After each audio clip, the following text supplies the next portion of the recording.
क्या आप भी कंफ्यूज हो जाते हो ऐसे टाइप के क्वेश्चन देखकर? तो ये वीडियो आपके लिए है।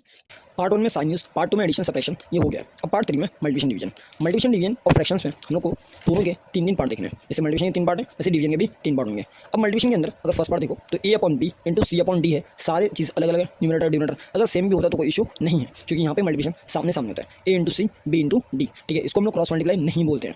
उसके बाद सेकंड पॉइंट में a अपॉन बी इंटू सी है, तो a इंटू सी हो गया और अपॉन b, मतलब a के सामने c था। वैसे ही अगर b के सामने c है नीचे डिनोमिनेटर में, तो b इंटू सी आएगा। तीनों के एग्जाम्पल्स जैसे 3 अपॉन 4 इंटू 5/7, तो यहाँ पे क्या आएगा 3 इंटू 5 अपॉन 4 इंटू 7। अब इससे तुमको क्या मिलता है 15/28। उसके बाद a अपॉन बी इंटू सी था, तो इसके लिए एग्जाम्पल क्या है 3/4 इंटू 5, तो 3 5 15/4, जो कि तुमको यहाँ पे दिख रहा है। यहाँ पे a upon B into 1/c है, तो यहाँ पे क्या आएगा 3/4 इंटू 1/5। अब देखो 4 इंटू 5 20, ये दे रहा है आंसर, और ऊपर 3 1 3, वो इसी रहने वाला है। अब डिवीजन की अगर मैं बात करूँ तो डिवीजन में भी 3 पार्ट है। फर्स्ट पार्ट में 2 फ्रैक्शंस को ऊपर नीचे रखने के बाद क्या होता है, इसको हम लोग इस फॉर्म में लिख सकते हैं क्योंकि ये डिवाइड हो रहा है इससे। लेकिन डिवाइड हम लोग सिंपली करते नहीं है, इसको चेंज करेंगे मल्टीप्लाई साइन में, और जैसे मल्टीप्लाई करोगे तो इस फ्रैक्शन का रेसिप्रोकल, यानी जो डिनोमिनेटर में है वो न्यूमरेटर में जाएगा और जो न्यूमरेटर में है वो डिनोमिनेटर में, जैसे डी अपॉन सी हो गया। इस कारण से अब देखो फिर से मल्टीप्लाई जो कि हम लोगों ने लास्ट टाइम किया, तो a इंटू डी और b इंटू सी। उसके बाद अगर इसका एग्जाम्पल देखें तो फ्रैक्शंस उस हिसाब से लिखे हुए, डिवीजन में फॉर्म करना है और फिर सीधा